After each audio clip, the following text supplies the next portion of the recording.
This morning on President Trump's last full day in the White House, we'll take a look back at 4 years of leadership that, as you know, left America deeply divided.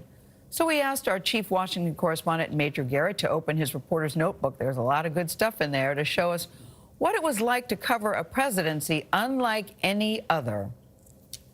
I will never, ever let you down. To meet Donald Trump the first time, Major, fantastic. is to meet him forever.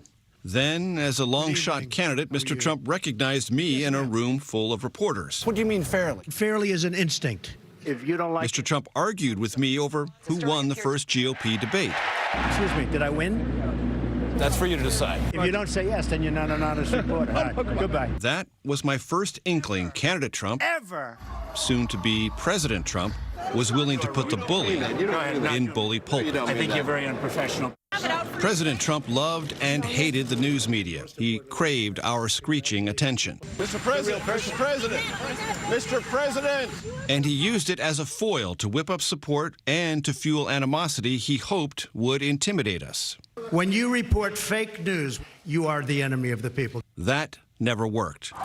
What did work was the constant generation of drama, even the kind that shocked and soured the country. To cover Mr. Trump is to be astonished by his energy, his combativeness, and his ability to divide, inspire, market, and deceive all at once. The Trump effect has reshaped the Supreme Court, the tax code, the Middle East, trade relations, and America's image as an immigrant's welcoming home. But overall, the Trump presidency was about one man relentlessly at the center of his own vortex, demanding loyalty, barking orders, pardoning friends, demonizing enemies, real and imagined. They hate our country. Mr. Trump never let anything go, fighting in all directions, even about the weather. That would have affected a lot of other states.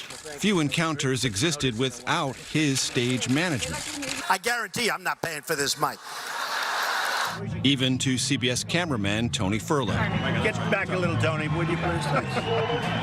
That happened on the west front of the Capitol during a peaceful rally opposing the Iran nuclear deal. More than 4 years later, fanatics inspired by the president stormed that very ground. In the first hour of his presidency, from that same location, Mr. Trump introduced the country to American carnage. Foreign nations gutting our industrial base. This American carnage stops right here and stops right now. USA! But a different kind of American carnage visited the Capitol January 6th, and it came not from abroad, but from within. That hideous event, that crime against America, will forever be the first sentence of Mr. Trump's presidential legacy. Wow, Major Garrett joins us now to follow up on that story. Major, I remember every single one of those stories, and I'm curious about how you're feeling today, because you go from Major Fantastic, as he's singling you out, to, I don't know, I'm not going to say you're on the dead to me list, but I'm going to say you're not going to be invited to lunch anytime soon. So as you're here on this last day, the last full day, how are you going to remember? How do you think he should be remembered?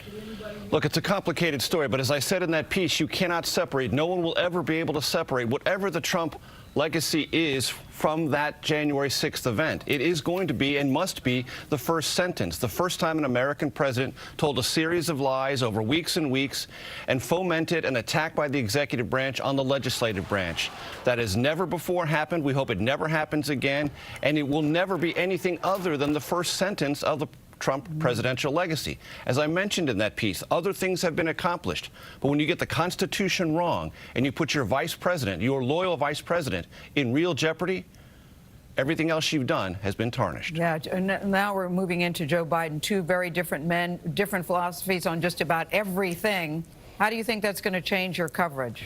Well, look, this new president, President Biden, will probably be like many of the presidents before President Trump that I covered, slightly opaque.